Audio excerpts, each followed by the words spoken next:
बेटा आज हमने क्लास में चैप्टर 12 स्टार्ट किया था सुबह, जिसका नाम है पृष्ठीय क्षेत्रफल और आयतन। तो पृष्ठीय क्षेत्रफल और आयतन के बारे में आपने क्लास 9th में भी पढ़ा है कि पृष्ठीय क्षेत्रफल का मतलब होता है किसी भी वस्तु के, किसी भी ठोस वस्तु के सभी सतहों का क्षेत्रफल। ठीक है, वो उसका पृष्ठीय क्षेत्रफल कहलाता है। और आयतन में क्या होता है, किसी ठोस वस्तु द्वारा घेरे जाने वाला स्थान उसका आयतन कहलाता है। दोनों के जैसे उदाहरण है, जैसे हमें दीवार को रंगना है तो हम क्या करेंगे, उस दीवार का क्षेत्रफल निकालेंगे। वहाँ पर हमें उसके क्षेत्रफल की ज़रूरत है। और जब हमें कटोरे में कितना पानी आ सकता है या हम उसके अंदर कितना सामान रख सकते हैं, किसी बॉक्स के अंदर हम कितनी चॉकलेट्स रख सकते हैं, तो वो किस पर निर्भर करेगा, उसके आयतन पर।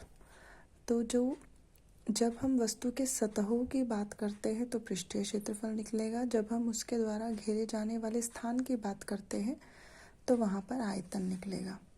अब ये शेप्स आपने 9th क्लास में भी पढ़ी हैं, घनाभ, घन, बेलन, गोला, अर्धगोला और शंकु।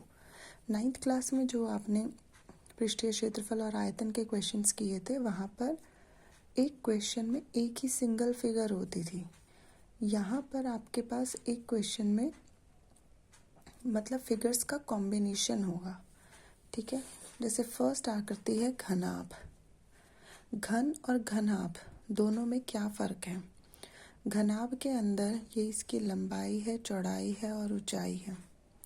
तो घनाभ के अंदर लंबाई, चौड़ाई, ऊंचाई तीनों अलग अलग होंगे, या हो सकता है दो समान होंगे और तीसरा अलग हो, पर तीनों सेम नहीं होंगे। जबकि घन के अंदर लंबाई, चौड़ाई, ऊंचाई तीनों समान होते हैं, तो हम वहाँ पर तीन अलग अलग चर इस्तेमाल करने की बजाय हम एक ही चर यूज़ कर सकते हैं। अब उसको चाहे आप ए से दर्शाओ या एल से दर्शाओ। कुछ बुक्स में वो ए से है, किसी में आपको एल से मिल जाएगा। तो वो सिर्फ एक चर है, हम उसकी जगह कुछ भी यूज़ कर सकते हैं। तो घन और घनाभ का फ़र्क आपको समझ आया? ठीक है, कि इसमें तीनों सेम होंगी, इसमें तीनों सेम नहीं होती। अब है वक्र और पार्श्व पृष्ठीय क्षेत्रफल, दोनों का मतलब एक होता है। जो पार्श्व शब्द है वो हम यूज़ करते हैं घनाभ और घन में, क्योंकि ये सिर्फ लाइन से मिलकर बना है।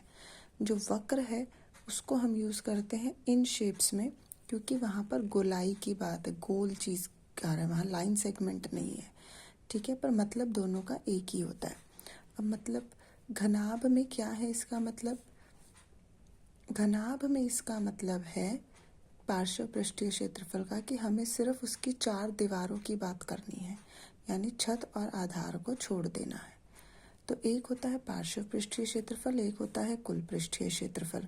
जैसे घनाभ और घन में फ़र्क तो आपको पता लग गया कि क्या है, कि ये तीनों यहाँ सेम होती हैं, यहाँ नहीं होती।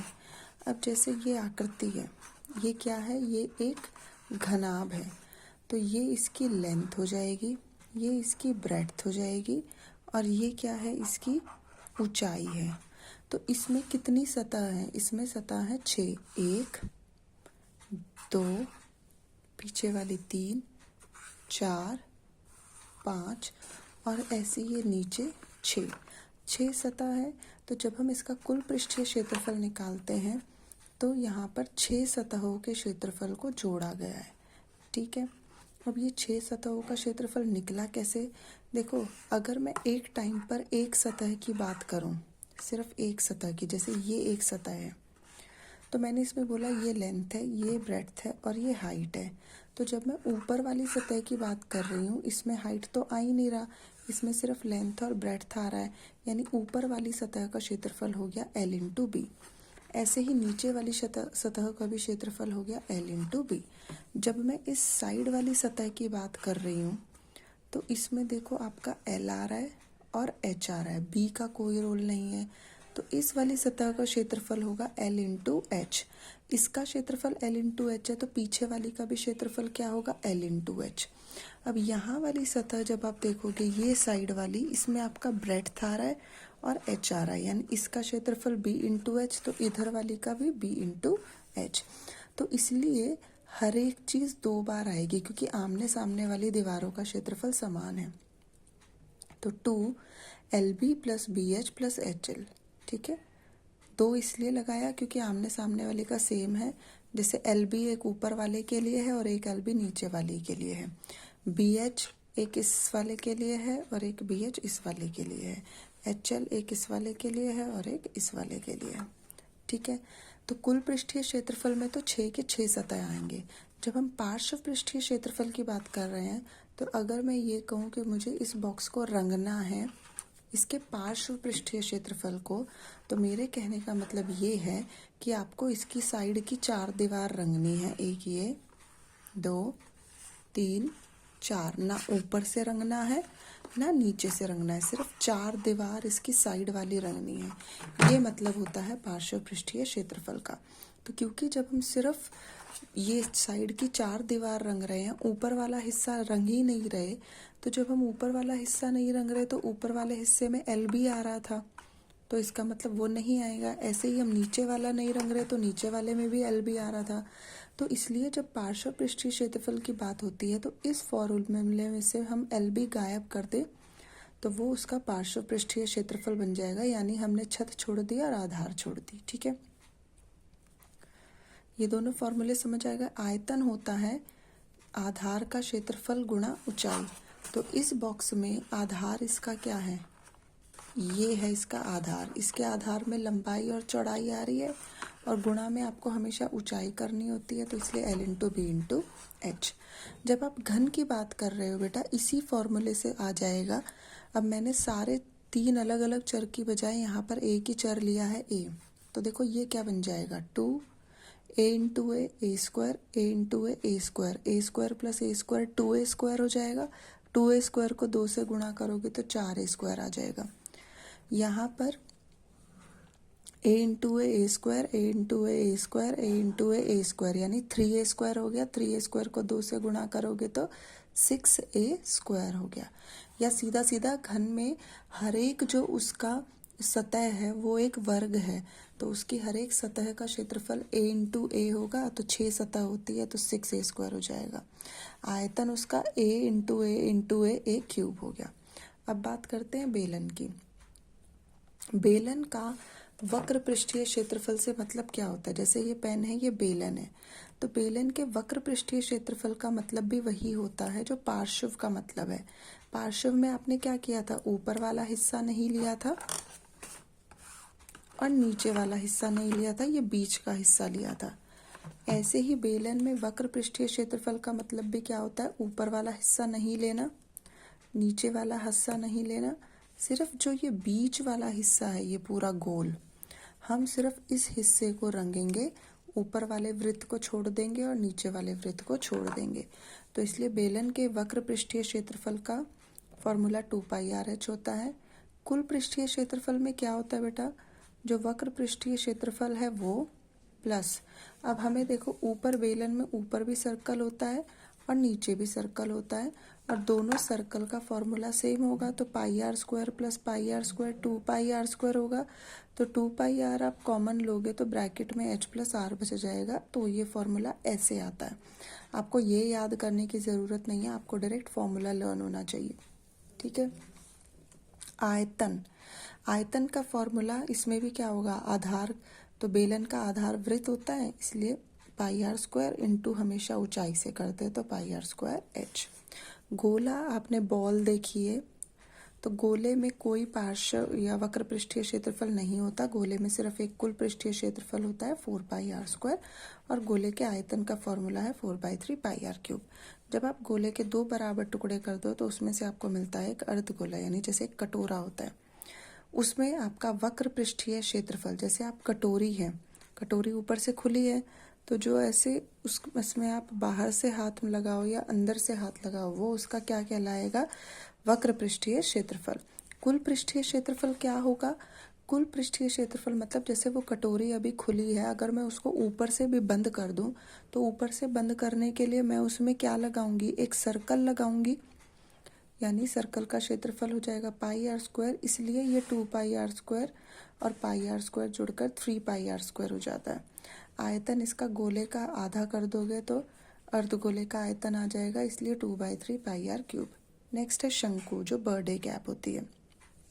शंकु के अंदर आपको ध्यान रखना है कि दो ऊंचाई होती है, एक तो ये ऊंचाई है h, और एक ये ऊंचाई है जिसको बोलते हैं तिर्यक ऊंचाई, और ये इसकी त्रिज्या है।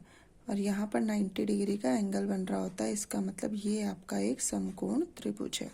ठीक है, तो वक्र पृष्ठीय क्षेत्रफल का फॉर्मूला पाई आर स्क्वायर होता है। कुल पृष्ठीय क्षेत्रफल का formula pi R L plus r होता है।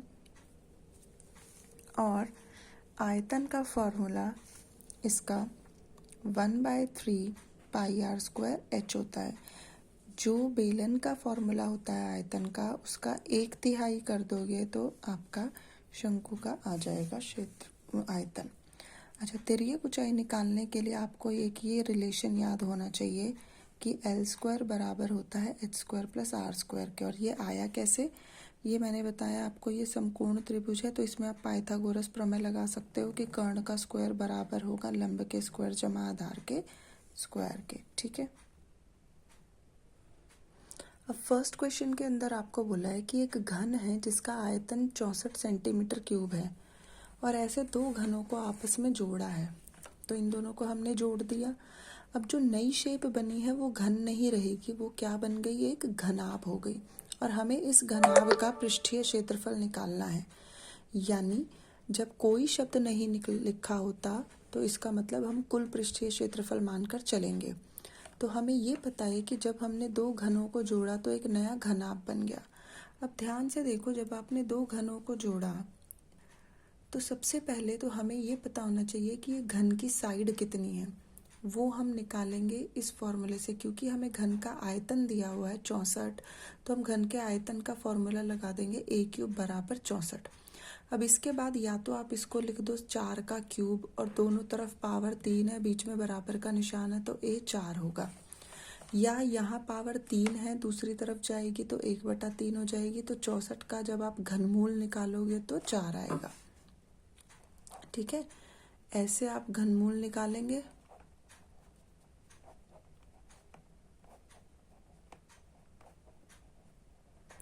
और क्योंकि यहाँ पावर 1/3 है तो 3 का जोड़ा बनेगा और हर जोड़े में से एक नंबर बाहर आ जाएगा। तो घन, जो ये घन हमने जोड़े हैं उनकी भुजा है 4-4 सेंटीमीटर।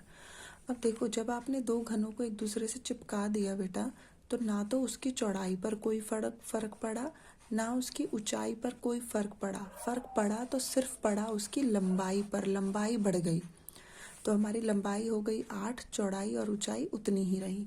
तो अब इस नई शेप का घनाभ का क्षेत्रफल निकालना है तो 2LB plus BH plus HL, यानी L को गुणा किया B से, B को गुणा किया H से और H को गुणा किया L से, और इन सबको जोड़ना है। 8 चौक 32, 4 चौक 16, 8 चौक 32, सबको जोड़ा 80 और 2 से गुणा कर दिया 160। ठीक है, सेकंड क्वेश्चन के अंदर आपको बोला है कि एक अर्धगोला है और उसके ऊपर एक बेलन है। इस अर्धगोले की त्रिज्या 14 सेंटीमीटर है। ऐसे होता है ना अर्धगोला कटोरा, इसके ऊपर ये बेलन रखा हुआ है बिल्कुल उसी त्रिज्या का, पूरा उसको ढक रहा है। और हमें ये पूरी ऊंचाई दी है 13। तो हमें बर्तन का आंतरिक पृष्ठीय क्षेत्रफल निकालना है। मतलब ये बेलन भी ऊपर से खुला हुआ है, ठीक है, खोखला है। जैसे आप एक कटोरी के ऊपर एक गिलास रख दो और कटोरी का और गिलास का जो त्रिज्या है वो सेम होनी चाहिए, व्यास जो है वो उनका सेम होना चाहिए कि कटोरी त्रिज्या को पूरी तरह से, उसको ग्लास को पूरी तरह से ढक ले। अब देखो, यहाँ पर जो अर्धगोले का व्यास है वही बेलन का व्यास है, दोनों बराबर हैं। तो जितनी अर्धगोले की त्रिज्या होगी उतनी ही बेलन की भी त्रिज्या होगी। तो अर्धगोले की त्रिज्या 7 है तो बेलन की त्रिज्या भी 7 है। दूसरी बात हमेशा ध्यान रखनी है कि हमें इस पूरे बर्तन की ऊंचाई दी हुई है 13। तो अगर मुझे सिर्फ बेलन की ऊंचाई निकालनी है तो कैसे निकालोगे? अर्धगोले में आप ध्यान रखोगे जितनी त्रिज्या होती है उतनी ही यहाँ केंद्र से नीचे की दूरी होती है। ये भी एक क्या है, इसकी त्रिज्या है। यानी ये अगर 7 है तो ये भी कितनी है, 7। कुल ये 13 है, नीचे वाला हिस्सा 7 है तो ऊपर वाला कितना बच जाएगा 6। तो यहाँ पर देखो पहले हमने लिखा अर्धगोले का व्यास 14 है, तो अर्धगोले तथा बेलन की त्रिज्या, दोनों की त्रिज्या 7 हो गई। बर्तन की कुल ऊंचाई 13 है, तो 13 में से हमने 7 घटा दिया तो हमें बेलन की ऊंचाई मिल जाएगी, जिसे मैंने अभी अभी समझाया कि अगर यहाँ त्रिज्या 7 है तो ये दूरी भी 7 होगी। अब बर्तन की कुल ऊंचाई 13 थी, नीचे वाला हिस्सा 7 है तो ऊपर वाला हिस्सा 6 होगा। अब हमें बर्तन का अंदर से क्षेत्रफल निकालना है, तो आप किस किस के क्षेत्रफल को जोड़ोगे? क्योंकि ये दोनों देखो खोखले हैं, आप ऊपर से अगर हाथ डालोगे तो वो नीचे बर्तन तक जाएगा ना। तो यहाँ पर आपको अर्धगोले का वक्र पृष्ठीय क्षेत्रफल, वक्र पृष्ठीय क्षेत्रफल मतलब जैसे मैंने बोला था कटोरी में आप अंदर से भी हाथ मार सकते हो और बाहर से भी। अब उसने अंदर से बोला है तो हम आंतरिक लेंगे, ठीक है। तो यहाँ पर आप किस किस के क्षेत्रफल को जोड़ दोगे? अर्धगोले के वक्र पृष्ठीय क्षेत्रफल को और बेलन के वक्र पृष्ठीय क्षेत्रफल को। तो यहाँ हमने लिखा है कि बर्तन का आंतरिक पृष्ठीय क्षेत्रफल आएगा बेलन का वक्र पृष्ठीय क्षेत्रफल प्लस अर्धगोले का वक्र पृष्ठीय क्षेत्रफल। तो ये 2πr(h) होता है, ये 2πr², 2πr हमने कॉमन ले लिया, h प्लस r बचा, वैल्यूज पुट कर दी, तो यहाँ 7 से 7 कट गया, 44 को 13 से गुणा किया, 572। ठीक है। थर्ड क्वेश्चन के अंदर आपको बोला है कि एक जो खिलौना है वो 3.5 सेंटीमीटर त्रिज्या वाले एक शंकु के आकार का है और उसको एक अर्धगोले के ऊपर अध्यारोपित किया गया है। मतलब नीचे एक अर्धगोला है, यानी एक कटोरी के ऊपर आपने एक तरह से बर्थडे कैप रख दी उसी त्रिज्या की। ठीक है।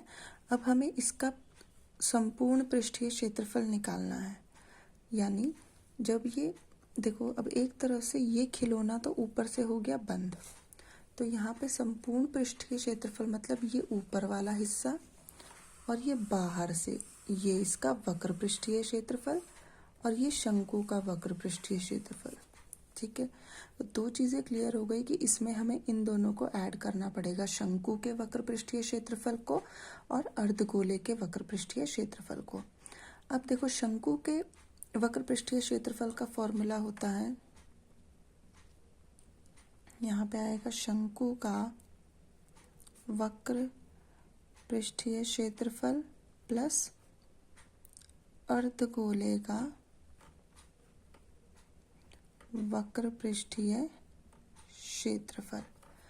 तो पिछले क्वेश्चन में भी मैंने बताया था कि यहाँ खिलौने की पूरी ऊंचाई 15.5 है, यहाँ से यहाँ 3.5 है, तो यहाँ से यहाँ भी 3.5 होगा। तो जब आप 15.5 में से 3.5 घटा दोगे तो वो किसकी ऊंचाई बच जाएगी? शंकु की ऊंचाई। और ये जो होता है शंकु में ये h होता है। ठीक है। जबकि हमें शंकु के वक्र पृष्ठीय क्षेत्रफल में क्या चाहिए होता है? L, यानी तिर्यक ऊंचाई। ये है आपका L। तो इस L को निकालने के लिए अभी मैंने आपको रिलेशन बताया था कि L² होता है h² प्लस r²। यहाँ से स्क्वायर हटाओगे तो दूसरी तरफ वर्गमूल हो जाएगा। ठीक है। तो यहाँ पे हमने h का स्क्वायर लिखा, यहाँ हमने r का स्क्वायर लिखा, 3.5 को 3.5 से गुणा किया, 12.25 आया। इन दोनों को जोड़ा तो 156.25 आया। और 8वीं क्लास में आपने निकालना सीखा है कि इस प्रकार की संख्या का आप वर्गमूल कैसे निकालते हो, जो कि आएगा 12.5। यानी हमारी जो तिर्यक ऊंचाई है वो कितनी हो गई? 12.5। अच्छा, इसी रिलेशन को यूज करके आप किसी क्वेश्चन में मान लो आपको h की ज़रूरत है और आपको l और r दिया हुआ है तो वो निकाल सकते हो। इसी रिलेशन को यूज़ करके किसी क्वेश्चन में मान लो आपको l दिया है और h दिया है, r नहीं दिया और आपको r की ज़रूरत है तो आप निकाल सकते हो। ठीक है। ये ध्यान रखना है कि जब l निकालना होता है तो इनके बीच में प्लस का निशान होता है। जब हमें इन दोनों में से कोई चीज़ निकालनी है तो दूसरी तरफ एक दूसरी चीज़ दूसरी तरफ चली जाएगी और माइनस का निशान आ जाएगा। तो अब खिलौने का कुल पृष्ठीय क्षेत्रफल होगा शंकु का वक्र पृष्ठीय क्षेत्रफल और अर्धगोले का वक्र पृष्ठीय क्षेत्रफल pi R L plus 2 pi R square. Pi R आपने कॉमन लिया, एल प्लस 2 आर, तो पाई आर एल प्लस 2 गुणा आर। पहले इन दोनों को गुणा करोगे 7, यहाँ इसका त्रिज्या 3.5 थी, डेसिमल हटाया तो नीचे 10 आ गया। कैलकुलेशन करने के बाद यहाँ अंदर 12.5 में 7 जोड़ोगे 19.5, इन दोनों को गुणा किया तो 214.5 आया, यानी इस खिलौने का पृष्ठीय क्षेत्रफल है 214.5। अब ये कि ये 156.25 का वर्गमूल निकाला कैसे, ठीक है।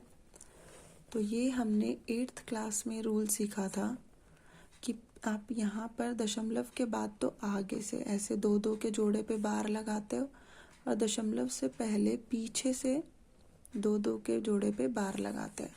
अब हमें ऐसा नंबर लिखना है यहाँ पर जिनको आपस में गुणा करें तो या तो 1 आ जाए या 1 से छोटा, और अगर मैंने यहाँ 2 लिखा है तो यहाँ पर भी 2 ही लिखा जाएगा, तो 2 दूनी तो 4 हो जाएगा जो इससे बड़ा है। तो हम यहाँ भरेंगे 1, एकम 1, 1 में से 1 गया 0। अब ऊपर से ये पूरा जोड़ा उतरेगा। अगले स्टेप पर हम क्या करते हैं, जो संख्या हमने यहाँ लिखी है, ठीक है, इसका कर दो दुगना, तो 2। अब एक नंबर हमें यहाँ भरना है और एक नंबर हमें यहाँ भरना है, और वो दोनों सेम होने चाहिए। जैसे मान लो मैंने यहाँ भरा 1, तो यहाँ पर भी क्या भरूंगी 1। 21 एकम 21, जो इससे अभी दूर है। अगर मैंने यहाँ भरा 2, तो ये बन गया 22, यहाँ पे भी 2 भरूंगी, 22 दूनी 44, इसके पास है। अगर मैंने यहाँ भरा 3, तो ये हो जाएगा 23, और ऊपर भी लिखना पड़ेगा 3, तो ये 69 इससे बड़ा हो जाएगा, तो हम छोटा ही लेंगे, तो 22 दूनी 44, 12 बचा। अब दशमलव के बाद वाला जोड़ा उतर रहा है, तो पहले यहाँ दशमलव लगा दो, ऊपर से उतार दो 25। अब जैसे हमने 1 का दुगना किया था तो 2 बन गया था, अब यहाँ क्या बन गया 12, तो 12 का दुगना करेंगे 24। अब एक नंबर हमें यहाँ भरना है और एक नंबर यहाँ भरना है सेम। जैसे मैंने यहाँ 1 भरा तो यहाँ पर भी 1 भरूंगी। 241 एकम 241, बहुत पीछे है। 242 दूनी करेंगे, वो भी पीछे आएगा। जब मैं यहाँ 5 भरूंगी तो यहाँ भी मुझे 5 भरना पड़ेगा, तो 245 को जब आप 5 से गुणा करोगे तो 1225 ही आता है, तो ये पूरा पूरा कट गया। इसलिए 156.25 का वर्गमूल है 12.5। आई होप आपको ये तीनों क्वेश्चन समझ आ गए होंगे। फिर भी कोई डाउट है तो आप ग्रुप पे पूछ सकते हो।